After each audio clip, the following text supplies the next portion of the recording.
Bonjour à tous et bienvenue dans ce Morning Bull Live. Nous sommes le 14 juin 2024. Alors, je vais pas vous raconter ma vie, mais je viens d'aller promener mes chiens dans la forêt. Je peux vous garantir que, d'où la veste orange d'ailleurs, et je peux vous garantir que c'est pas du tout le 14 juin. Je sais pas ce qu'on nous a monté comme histoire, mais il fait froid. J'ai dû ressortir des trucs super chauds et peut-être trouver un bonnet. Mais j'ai pas trouvé le bonnet, donc j'ai mis la casquette. Bref, tout ça pour vous dire qu'aujourd'hui, nous sommes, soi-disant, le 14 juin 2024, qu'on termine la semaine et qu'hier, sur les marchés financiers, eh bien, il y avait deux salles, deux ambiances. Comme dans les boîtes de nuit, à l'époque, on pouvait choisir quel genre de musique on voulait écouter. Ben là, c'est pareil. C'était tout vert d'un côté et tout rouge de l'autre côté. Un optimisme exacerbé d'un côté et la trouille, les tensions, la peur du côté du vieux continent, bien sûr. On va en parler tout de suite. On va décortiquer tout ça assez rapidement. Et puis ensuite, allez, week-end!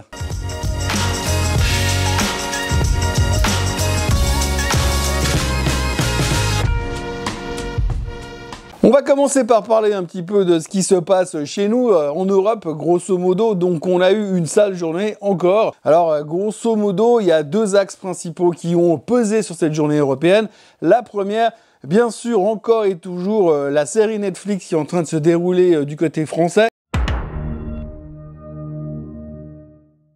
Puisque vous l'avez vu, si vous suivez, c'est pas forcément très intéressant si vous n'êtes pas local, mais en tous les cas, c'est très drôle parce que ça nous prouve encore une fois que 100% des politiciens sont quasiment tous des escrocs, donc spécialistes du mensonge et du je change d'avis comme de chemise.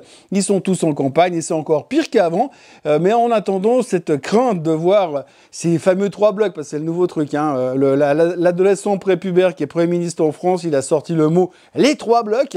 Donc les 3 blocs, la gauche, eux, les clowns au milieu, et puis l'extrême droite de l'autre côté. Alors, la gauche a trouvé un accord en dernière minute qu'ils ont réussi à gribouiller sur un papier, une table, une nappe en papier, un set en papier au restaurant. On espère que ça va marcher, bien sûr, que tout le monde se réjouit, et puis on est déjà en train de débattre qui sera le Premier ministre à gauche, puisqu'évidemment, c'est une certitude que la gauche devrait gagner.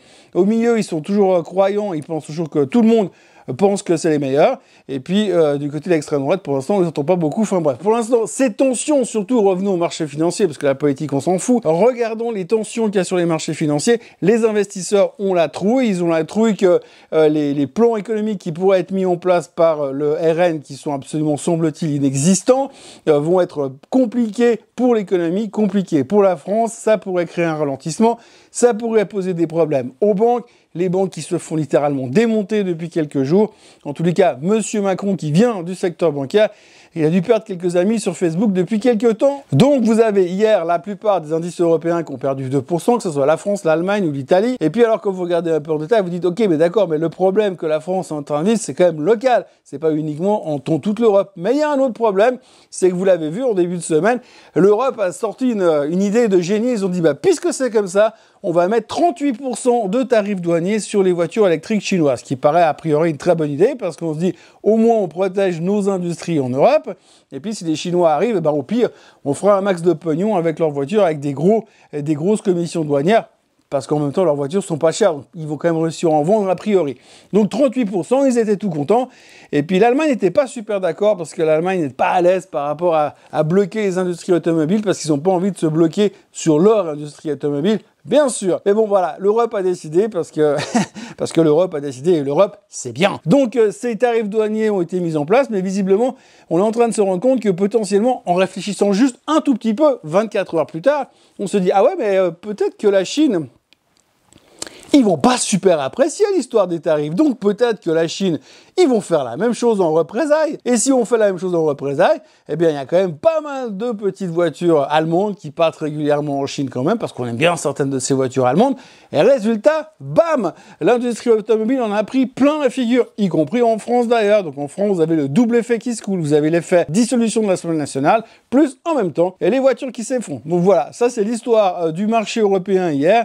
Et puis quand vous regardez les graphiques, économique, eh ben, vous vous disiez que fondamentalement, ça peut encore baisser un petit peu, et il n'y a pas de raison que ça remonte ce vendredi, surtout quand on voit au niveau politique le bordel que c'est, et que pour l'instant, on a baissé que sur les spéculations que les Chinois pourraient éventuellement faire quelque chose, et quand ils vont le faire pour de vrai, ça fera encore un petit peu plus mal. Aux États-Unis, par contre, c'était beaucoup plus drôle. Alors d'abord, il faut retenir que la plupart des indices terminent au plus haut de tous les temps. Bon, le Dow Jones, on s'en fout, mais le S&P 500 est au plus haut, le Nasdaq est au plus haut, le SOX, il est même pas au plus haut. Le SOX, il y a des niveaux qu'on pouvait même pas imaginer il y a encore 6 mois en arrière. Ça n'arrête pas de monter, c'est vertical.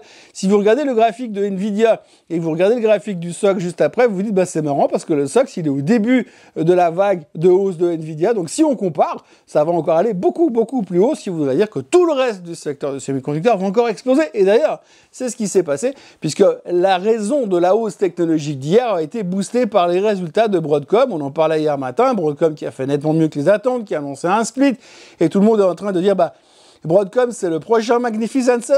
Il va devoir kicker quelqu'un dehors et puis il va rentrer dans les Magnificent 7 avant, à moins qu'on fasse les Magnificent 8. Donc tout le monde est chaud patate sur Broadcom tout d'un coup. Broadcom a dit bien sûr, oui, mais c'est grâce à l'intelligence artificielle. Résultat, Nvidia, bam, 3% de plus. La market cap qui monte encore. Et puis comme dès que l'intelligence artificielle est citée, tout ce qui est lié à l'IA de près ou de loin monte aussi, et ben vous avez derrière effectivement Microsoft et Apple qui sont montés. Apple est monté plus que Microsoft et Apple est à nouveau la plus grosse capitalisation du monde. Donc ça va super bien au niveau de la tech, ça va super bien au niveau des indices aux États-Unis.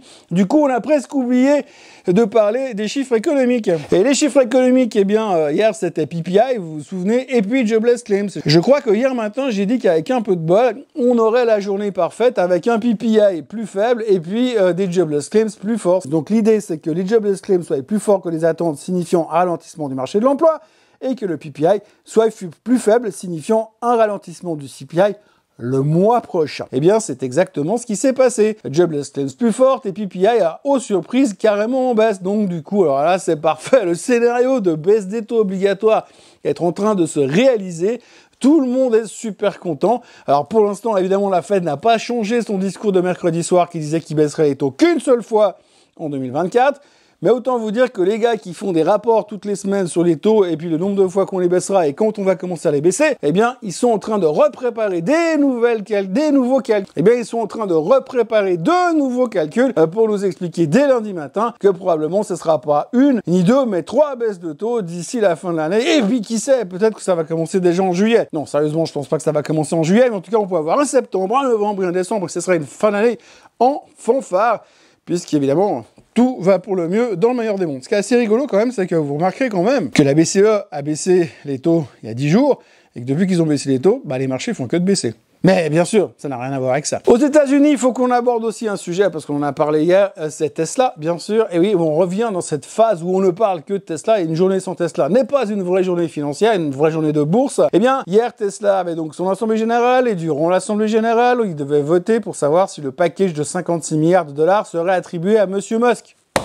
Bonne nouvelle, il est 56 milliards plus riche. Bon, apparemment, c'est pas encore complètement terminé, mais a priori, l'Assemblée générale est d'accord de lui payer son bonus qui était prévu en 2018 ou en 2017. Bref, super bonne nouvelle. On est rassuré parce qu'on avait un petit peu peur que Musk, finalement, il passe des mauvaises vacances parce que il aurait pu faire quelque chose avec ses 56 milliards pendant les vacances. Bon, bref. Donc du coup, il pourra partir en vacances tranquillement. D'ailleurs, après l'Assemblée générale, il a répondu à pas mal de questions. Et il y en a une qui était assez intéressante parce qu'il a expliqué que selon lui, parce que Musk est aussi analyste financier, il a estimé que sa société, Tesla, pourrait valoir 25 000 milliards de dollars dans quelques années. 25 000 milliards de dollars. Si vous rapportez ça à aujourd'hui, c'est 50% du S&P 500. Donc il estime que Tesla pourrait monter à ces niveaux-là grâce principalement à Optimus. Optimus, c'est les nouveaux robots qu'il va vendre bientôt. Mon nom est Optimus Prime. C'est un peu comme les robots taxis qui vont inonder le marché bientôt. Donc visiblement, Monsieur Musk s'est aligné avec Madame Katie Wood qui nous disait déjà hier que Tesla allait à 3000. Donc voilà, tout va bien dans le meilleur des mondes, mais surtout aux États-Unis. Pourtant, quand vous regardez ce qui se passe au niveau du G7, bon, évidemment, le G7, ça apporte jamais grand-chose au marché financier. Mais si vous regardez les images du G7 ces derniers jours, vous verrez quand même les images du président américain américain, on peut quand même se poser 2-3 questions. Parce que quand vous voyez comment il est, dans quel état il est, dans un état second, le gars il sait même pas où il est. Je pense que lui il pense qu'il est à la Maison Blanche, puis qu'il tourne dans le bureau ovale. Mais en fait il est au G7. Et on voit que dans ses yeux il n'y a plus personne. Et on est en train de dire, oui mais lui, il va faire un super président. Bon, on sait bien que c'est pas lui qui dirige les États-Unis, mais sans rentrer dans le complotisme, on se demande s'il a Optimus. C'est peut-être lui en fait. Autrement, on terminera avec quelques petites nouvelles. Première nouvelle, aujourd'hui il y avait la Banque du Japon qui parlait. La Banque du Japon n'a rien fait. Au contraire, on attendait qu'ils commencent à changer leur programme de rachat obligataire. Ils ont dit non, on reste comme avant. Le marché ne s'y attendait pas, donc il a respiré de bonheur et ce matin le Nikkei était légèrement haut. C'est pas l'euphorie, mais en tout cas, c'est pas du tout ce qu'on avait prévu sur les actes à venir de la Banque du Japon. Dans le secteur bonne nouvelle, on retiendra qu'aujourd'hui, autour de l'île de Cuba, à la Havane, vous avez un sous-marin nucléaire russe qui est en train de faire des manœuvres et de s'entraîner, et de l'autre côté, à Guantanamo, vous avez un sous-marin nucléaire américain qui est en train de s'entraîner aussi. Donc on voit qu'il n'y a pas du tout de tension, hein. Ils viennent juste jouer au ping-pong, ils vont se faire un paddle, on ne sait pas ce qu'ils vont faire durant l'été, mais en tous les cas, vous avez deux des plus gros sous-marins d'attaque nucléaire russes et américains qui sont en train de se tourner autour d'une seule île. Mais c'est certainement qu'une excellente nouvelle, ça veut dire qu'il y a un réchauffement diplomatique entre les deux. Et puis, autre super bonne nouvelle, je rappelle pour mémoire, et ça je le martellerai jusqu'à qu'on y voit plus clair, les banques régionales ont toujours plus de 500 milliards de dettes, on ne sait pas trop comment ils vont faire pour les enlever de leur bilan, et puis vous avez 63 banques régionales aux États-Unis qui sont au bord du gouffre.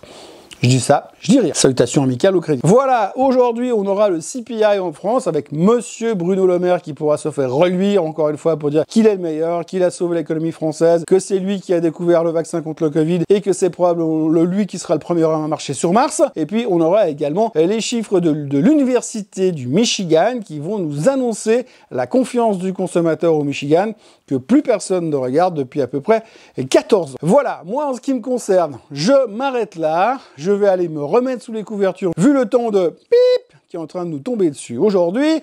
Mis à part ça, je vous retrouve bien sûr demain pour notre Suisse Bliss hebdomadaire. Et puis d'ici là, n'oubliez pas de vous abonner à la chaîne Swissquote, de partager cette vidéo, de liker cette vidéo et de la commenter si le cœur vous en dit. Vu le temps, je pense que je risque d'avoir le temps de vous répondre après ma sieste du matin. Excellente journée à vous, excellente journée à tous et puis surtout très très bon week-end. À demain et à lundi. Bye bye.